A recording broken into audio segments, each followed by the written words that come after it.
Video देखने से पहले चैनल को सब्सक्राइब करें और बेल आइकन को प्रेस करें ताकि हर आने वाली वीडियो का नोटिफिकेशन आपके पास आ सके। रब्बिल आलमीन वस्सलातु वस्सलामु अला सय्यिदिल अंबिया वल मुरसलीन जज़ल्लाहु अन्ना सय्यिदना मौलाना मुहम्मदन सल्लल्लाहु तआला अलैहि वसल्लम मा हुवा अहलुह।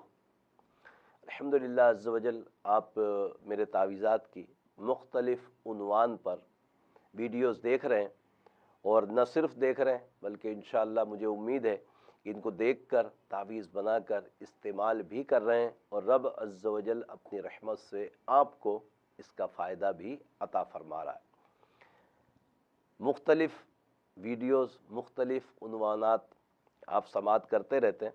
आज एक बहुत अहम तावीज़, और फ़ी ज़माना ये मर्ज़ भी बहुत आम हो चुका है, गुर्दों का इन्फेक्शन, गुर्दों में पथरी, गुर्दे इस हद तक ख़राब हो जाना कि डायलिसिस की नौबत आ जाती है।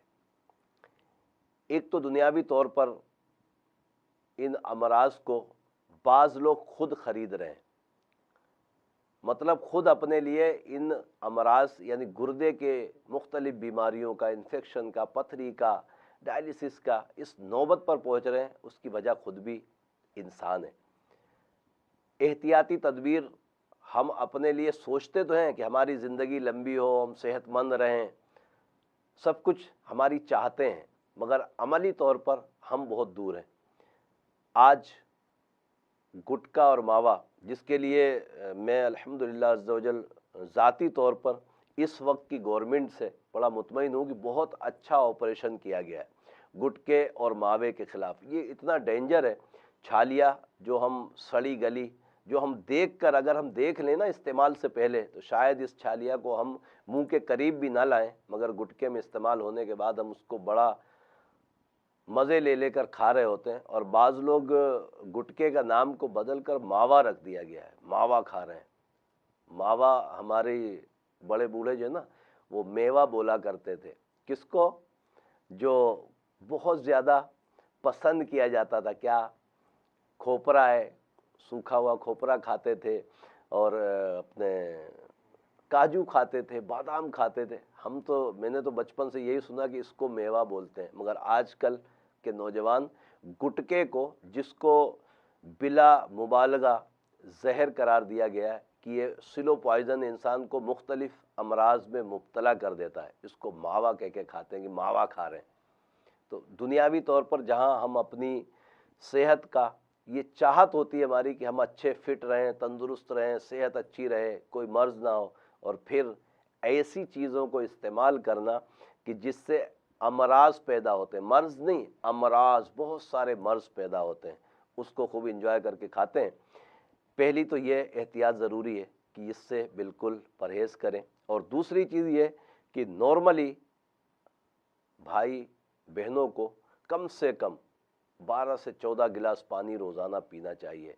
उमूमन गर्मियों में हम ज़्यादा ही पी जाते होंगे, मगर सर्दियों में हमारा हाल ये होता है कि हम पानी को इस्तेमाल नहीं करते, और पानी इस्तेमाल नहीं होता तो गुर्दों के ऊपर साइंसी तहकीक के मुताबिक बहुत असर पड़ता है। तो 12 से 14 गिलास पानी पिएं, दुनियावी एहतियात करें। मैं इसलिए भी बता रहा हूँ कि तावीज़ तो मैं आपको बता रहा हूँ कि इस मर्ज़ से शिफा के लिए तावीज़ तो बता रहा हूँ, मगर इसकी एहतियात भी ज़रूर करें। अब मैं बता रहा हूँ तावीज़ हिफाजत के लिए आपको, कि आप हिफाजत में रहें, एक्सीडेंट ना हो आपका, आप कुछ हादसे के वो ना हो, और आप खुद उठाकर कुल्हाड़ा अपने पाँव पे मार लें और बोले मैंने तावीज़ पहना हुआ। हरगिज़ ऐसा नहीं है। दुनियावी तदबीरें भी हमें करनी है और साथ में तावीज़ात भी इस्तेमाल करने, तो इंशाअल्लाह ताला हम मुख्तलिफ़ किस्म के अमराज से, बीमारियों से महफूज रह सकते हैं। तो इंशाअल्लाह ताला मैं आपको गुर्दे का तावीज़ बनाना सिखा रहा हूँ। उससे पहले मैं आपको वजीफ़ा बता रहा हूँ। सूरह अलम नशरा के मुतालिक आमिलीन ने लिखा है कि सूरह अलम नशरा गुर्दे के तमाम अमराज, इन्फेक्शन हो जाए, पथरी हो जाए, या खुदा न खास्ता स्वाइलिंग हो जाए, गुर्दे बाज़ों का स्वाइलिंग हो जाती है, मोटे हो जाते हैं। बाज़ों का तो ऐसा भी होता है कि गुर्दा जो साइज़ है उससे ज़्यादा बढ़ जाता है, तो تو اس میں بھی ہمارے لیے تکلیف کا باعث ہوتا ہے۔ تو اس میں الحمدللہ عز و جل عاملین کے نزدیک سورہ علم نشرہ گردے کے مرض کے لیے، کوئی بھی مرض ہو، بہت اچھا ہے۔ 21 مرتبہ عشاء کی نماز کے بعد سورہ علم نشرہ کو پڑھیں، پڑھنے کے بعد پانی پہ دم کر کے اس کو پئیں، اور یہ احتیاط کریں کہ ڈائلیسس کے جو مریض ہوتے ہیں نا، گردے کے امراض میں بہت زیادہ جو اینڈ جن کا ہوتا ہے ڈائلیسس پہ پہنچتے ہیں، ان کو پانی ڈاکٹر کی ہدایت کے مطابق پینا چاہیے۔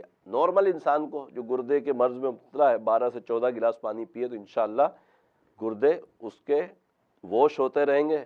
یہ تعویذ جو میں آپ کو بنانا سکھاؤں گا، ایک ساتھ بھی بنا سکتے ہیں سارے تعویذ، اور 10 11 15 اکٹھے بھی بنا سکتے ہیں، تاکہ روزانہ کنٹینیوٹی میں ایک تعویذ کو پیا جا سکے۔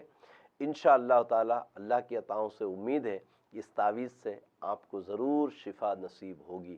ویڈیو دیکھنے سے پہلے چینل کو سبسکرائب کریں اور بیل آئیکن کو پریس کریں تاکہ ہر آنے والی ویڈیو کا نوٹیفیکیشن آپ کے پاس آ سکے۔ یہ جو گردے کے امراض کے لیے میں نے آپ سے ویڈیو میں عرض کیا ہے، یہ اس کا تعویذ ہے، اور تعویذ کے ساتھ میں نے احتیاطیں بھی عرض کی ہیں، تو ان پر بھی ضرور عمل کیجئے گا۔ یہ بھی نقش مربع ہے۔ نقش مربع وہ ہوتا ہے جو 4 خانوں پہ مشتمل ہوتا ہے، یعنی 16 کھانے ہوتے ہیں۔ یہ آپ دیکھ لیجئے۔ اچھا، بعض لوگ لائنوں کے اوپر بہت سارے سنا ہے میں نے، پیپر خراب کرتے ہیں۔ لائنوں سیدھی ہوں تو بڑی اچھی بات ہے، اگر تھوڑی آگے پیچھے یا کوئی کھانا موٹا ہو جاتا، کوئی پتلا رہ جاتا، تو اس کا کوئی حرج نہیں ہے۔ کھانے ترتیب سے بھرنے ہیں، یہ بہت ضروری ہے۔ موٹا پتلا ہو جائے، چھوٹا بڑا ہو جائے، اس کا کوئی مسئلہ نہیں ہے۔ تو یہ بھی ہم آپ کو بھرنا سکھا رہے ہیں۔ 1 سے 12 کا قانون ہے اس میں۔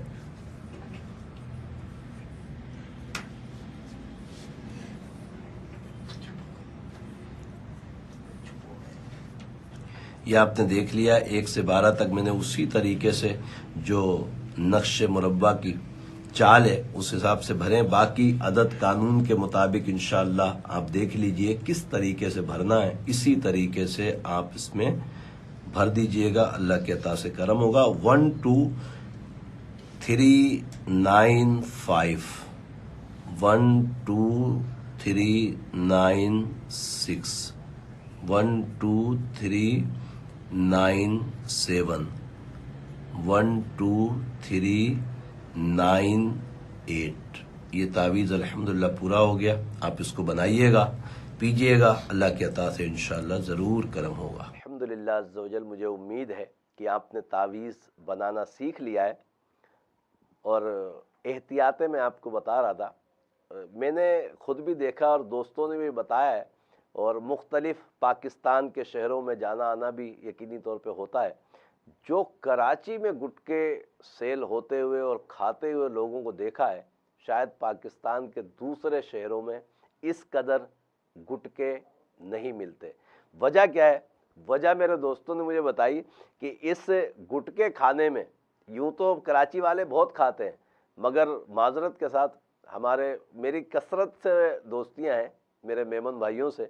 میمن بھائی جو ہے نا، وہ گٹکے کو کھا کر انجوائے بہت کرتے ہیں، گھنٹوں رکھے رہتے ہیں اپنے منہ کے اندر، اور بعض کے متعلق تو یہاں تک سنا ہے کہ گٹکا منہ میں رکھ کر سو جاتے ہیں، اور جب اٹھتے ہیں تو پھر منہ کو صاف کرتے ہیں۔